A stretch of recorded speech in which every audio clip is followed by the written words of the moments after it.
Boyfriend surprised me with cruise. It means he doesn't love me enough. So I ended the relationship and started a new chapter. My birthday is coming up in a few months, and 3 days ago, I found out what my birthday present was. Tickets to a cruise. His sister spilled the news, thinking I would be excited, but I'm not. We live together, and I found the gift, knowing it's for me. I sound ungrateful, but I'm not. This gift just proves to me that things will never change. The first thing is, this gift isn't for me. I do not like cruises because I get really bad seasickness, and nothing I do helps. I also told him what I wanted to do for my birthday, which was go to a Ren Fair festival on my birthday. I have already taken the week off from work for it, in preparation to go to this fair. I have purchased tickets, and am saving month to month, so that I have spending money without it affecting finances at home. Why would he book tickets at the same time as the time I took off to go to this festival? Also, this cruise wasn't cheap at all, so it's basically wasted money because I'm not going. I'm so annoyed. I have told him time and time again that I don't feel like he listens to me, that I feel like he just gets me things by thinking about what's best for him or what he would like. It's not only gifts. He makes decisions based on what he thinks is best, and I just can't deal with it anymore. I love him, but I'm so done, and before anyone says I didn't talk to him or to talk to him about this, I have repeatedly. This has been a recurring conversation in our 2.5-year relationship. The next thing to do is talk this out and end things. Update 2. The day I wrote my post is the day I ended things with my ex. When he came home, I basically said I found the tickets for the cruise and asked him who they were for. He said they were for me for my birthday, and I ruined the surprise. I asked him why he got me tickets for a cruise when he knows that I get seasick, and also when he knows that I have been preparing for a Ren Fair festival for a couple of months. He said that he always liked cruises when he went on them and thought that I could push through it with patches or some other remedy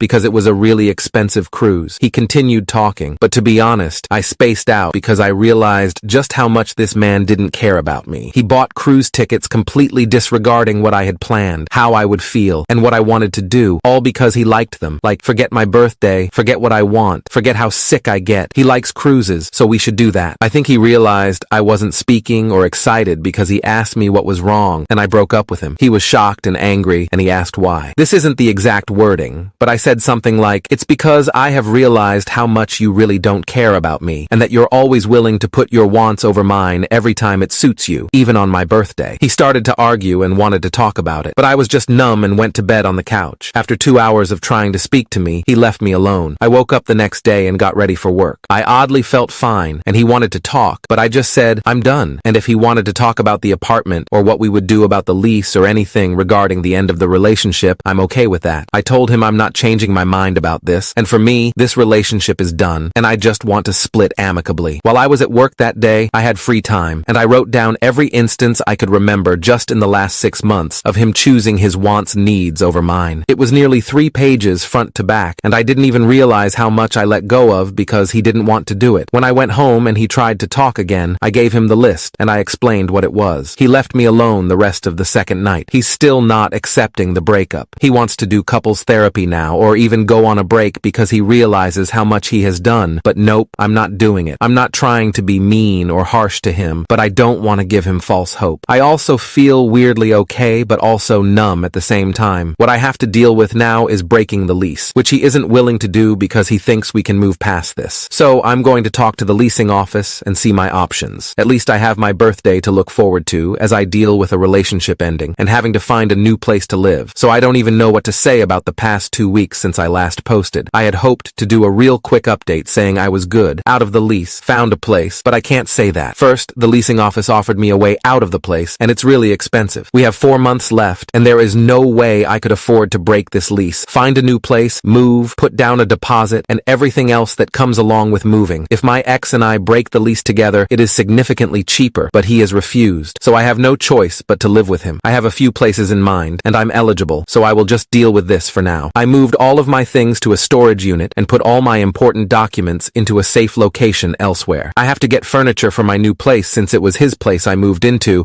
but other than that, I already have everything else you would need. When it comes to my ex, I don't even know how to describe what is happening. It honestly feels like these last 17 days have been happening to someone else. He won't let me out of the lease because he thinks we can fix this. First, he tried to gaslight me because he said the things on the list didn't happen. Asshole, where do you think I got an accurate recollection of what you did and the dates, text messages? When I told him that the texts showed him either confirming what I said, doing the opposite, and then apologizing, his face dropped. You can lie all you want, but I literally have evidence to back up my memory. Then this brilliant idiot decided, you know what? I'm going to look at the list and pick things I did wrong and do them right. So he started picking things he had done wrong and then doing them right without any input from me. You know, it's the biggest mindfuck to realize that he could have done this right from the start. None of these were mistakes. He knew exactly what he was doing and didn't care about what I wanted or needed if he thought his idea was better. I had people message me asking what was on the list, and you know what? When I find the time, I will rewrite the whole list with screenshots. I will give a few examples now. One was when I asked him to pick up an orchid for me, since I would be working late all week. Orchids were my grandmother's favorite flower, and she died a couple of years ago. Sometimes I really miss her, so I get some of her favorite flowers, and having them around really helps my mood. He decided to pick up roses, and I remember seeing the roses and saying, "Why did you get me roses when I asked for an orchid?" And him saying that he thought these were better and prettier. Another example was when he took my car to a different mechanic because he thought the one I had used for 5 years was trying to scam me when he literally was going to patch up 2 tires that happened to get a nail. Did he even meet my mechanic? No, he didn't. He just decided to take my car somewhere else. I took my car to my mechanic, who charged me $20 to fix my 2 tires, and he's literally my friend. The last was when I was invited to a party that had an ex-friend invited who had tried to SA another friend of mine. I told my BF, "You can go, but I'm not going out of solidarity with my friend if that guy is going to be there." He promised that he had heard from the planner that the guy had said no to coming. He lied, and my friend and I were shocked to see the guy there. I almost lost my friendship with my friend